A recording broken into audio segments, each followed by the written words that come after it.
Industrial incidents rarely begin with the final explosion. They begin much earlier, when a process is allowed to operate with a missing safeguard, an unverified assumption, or a signal nobody can trust. This deck opens with a stark summary. April 26, 2018, Superior, Wisconsin. One valve, 36 people injured, $550 million in consequence. Whether you work in instrumentation, operations, maintenance, or engineering, the first lesson is that a component can be small while the system around it is enormous. The process shown here is cracking crude. Crude enters a machine designed to break large hydrocarbon molecules into smaller, more useful products. That process involves heat, pressure, combustion, moving fluids, and equipment that has to remain inside a narrow operating envelope. Normal operation can look calm because the system is balanced. Transient operation is where the danger appears. Startup, shutdown, rate changes, trips, and maintenance transitions are not ordinary operation at a different speed. They are different conditions. The pressure, temperature, composition, and flow relationships are moving at the same time. A protection layer that works during steady state may not cover a transient unless the procedure and the hardware are designed for it. The slide calls transient operations the danger zone. That is the right way to think about it. Plants do not only fail when people run them normally, they fail when the process changes faster than the assumptions used to control it. The first mechanical clue in this sequence is an eroded slide valve. A slide valve is expected to control or isolate flow, but erosion changes the geometry and the ability of the valve to do its job. A screen may show 0% open while the actual flow path remains available. That is the difference between command and condition. For an instrumentation technician, this is a familiar warning. The controller output is not the final truth. The output is what the controller requested. The real question is whether the final element moved, whether the process responded, and whether an independent indication agrees. Now add air and fuel. The deck describes a deadly combination: pressurized hydrocarbons waiting for an ignition source. The process does not need every safeguard to fail at once. It needs enough barriers to be unavailable at the same time. A valve does not isolate. A pressure signal is wrong. A trip is defeated or delayed. A leak finds oxygen. Ignition follows. That brings us to the missing safeguard slide. It compares the expected condition with the reality. The expected picture contains the barrier that should separate the dangerous sides of the process. The reality picture shows the barrier missing or ineffective. This is the heart of process safety. Protection layers only count if they work under the conditions that matter. One of those conditions is the chemistry of the equipment itself. The deck shows iron sulfide ignition. Deposits that have been sitting in equipment can become a source of heat when exposed to air. In a hydrocarbon environment, the difference between an isolated vessel and an opened vessel is not just a paperwork step. It can change the chemistry at the surface. The next image shows brittle fracture. Mechanical damage is not always a dramatic crack that everyone can see. Thermal cycling, corrosion, erosion, vibration, and material condition can reduce the margin until the part fails under a load that would once have been routine. The chain then reaches the asphalt tank. The tank bleeds product, the event expands, and the consequence is no longer confined to the original component.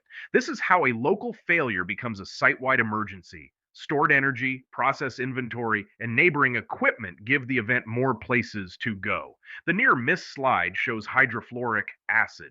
Near misses are not side stories. They are opportunities to see the same weaknesses before the outcome is worse. If the process can create a toxic release, the detection, isolation, communication, and escape paths have to be real before the release occurs. The deck names the root cause as flying blind. That phrase is especially important for controls and instrumentation people. Flying blind does not only mean losing every signal, it can mean having a signal that is late, incomplete, poorly located, incorrectly configured, or trusted beyond what the instrument can actually prove.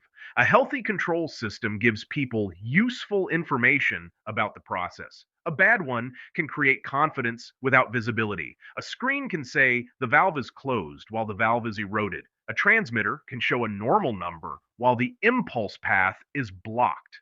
An alarm can be technically present, but practically useless if it arrives after the process has already crossed the point of recovery. The fix in the deck is real time data. That does not mean collecting more numbers for their own sake.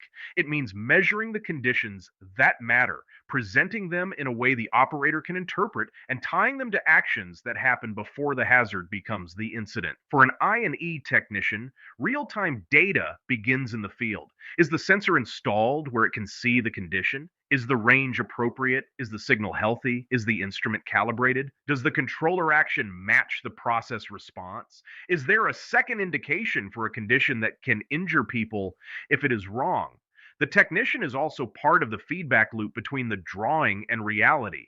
P&IDs, logic diagrams, cause and effect charts, and procedures describe the intended system. The field shows the installed system. Every mismatch is a risk signal, especially during transient operation. That is why the final slide calls instrument technicians the last defense. The job is not only to replace a transmitter or prove a loop. The job is to notice when the process is asking the system to operate outside the assumptions that made it safe. Before a startup, ask what changed. Before a shutdown, ask what can still flow. Before opening equipment, ask what chemistry and pressure remain. Before trusting a screen, compare it with the physical response. Before clearing an alarm, confirm the hazard is gone rather than merely quiet. The incident chain in this deck is a reminder that safety is cumulative. A valve, a trip, a transmitter, a procedure, a person, and a maintenance record may each look like a small piece. Together, they either create a working barrier or leave a path open to the consequence. Do not wait for the final frame to discover that the process was flying blind. Find the missing signal while there is still time to act. The practical response to this kind of incident chain is a field audit of the barriers, not another promise that the procedure is understood.